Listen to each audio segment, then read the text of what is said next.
Hello guys, so we're going to learn about the Gog and Magog prophecy, which is in Ezekiel chapters 38 and 39. So, let's get started with our introduction. Welcome to Toledo. Learning the Bible is fun and easy. So, the Gog and Magog prophecy is there's going to be a war with Gog and Magog are going to be in a war. So, let's get started with the sovereign summons. Analyzing the divine decree and the historical identity of the principal northern invaders destined to descend upon the Middle East. The origins of the far north. Ezekiel chapter 38, verse 15. You'll come from your place in the far north, and you and many nations with you all of them riding on horses, a great horde, a mighty army. So you come from your place from the far north is from Israel. You have to draw a far line until you hit a country, which is Russia. The scripture repeatedly pinpoints the primary invading force as emerging from the far north related to Israel. Geographic projections tracking directly north of Jerusalem pass through the Caucasus region and into the modern borders of the Russian Federation. So the Allied coalition, Persia, Iran.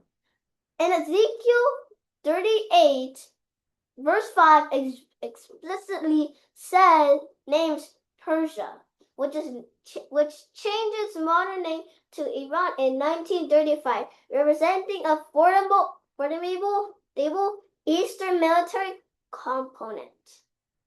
Cush and Put. It's not the actual Put. It's a nation. Representing in the northern and eastern African regions, modern Sudan, Ethiopia, and Libya, marching together with the defensive army. Togarmah. Traced to Beth Togarmah from the extreme north limits, historically connected to the ancient Armenia and modern-day Turkey, but it's actually Turkey. The supernatural judgment. The 7 years of cleanup. Ezekiel 39 aftermath. So here's the aftermath after the war. The resolution is entirely divine as a torrential rain, hailstorms, and burning sulfur dismantled and the hostile forces following the defeat in Ezekiel chapter 39 verse 9 states that the citizens of Israel utilized an abandoned military gear for fuel for 7 years, showcasing the sheer magnitude of the invading force.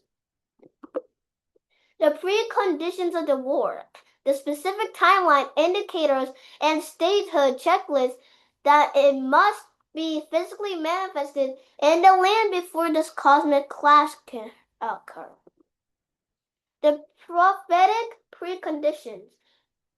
Gathered from the nations, Israel must exist as a restored homeland. The scripture notes the people are gathered from many nations to the mountains of Israel, which had long been desolated. Ezekiel 38 verse 8, dwelling in security. The target nation must be in a state of perceived peace. Ezekiel describes them as living in safety of all of them, living without walls, bars, or gates. Extreme prosperity. The invasion is motivated primarily by economic gain.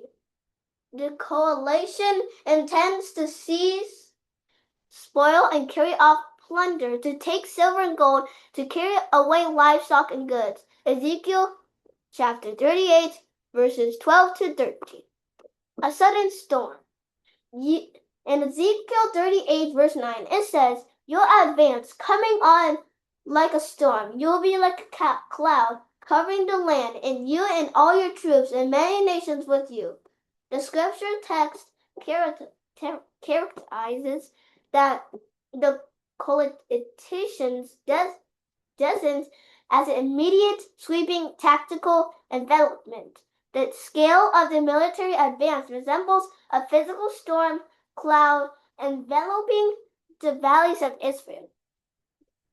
So, tribal mapping and modern equivalents.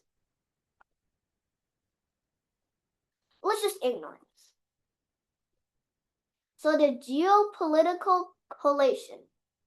The Northern Command, Magog and Turkey, 40%. The Eastern Flank, Iran and Persia, 25%. African Front, Sudan, Libya, Cush, 20%. Allied consists, protesting nations, 15%. Ezekiel chapter, and this is our verse. Ezekiel chapter 38, verse 2. I am against you, O God. So that's it for today. So I hope you liked our video today, and make sure to subscribe, like, and share to those who don't know about this. Well, bye, and may God bless you.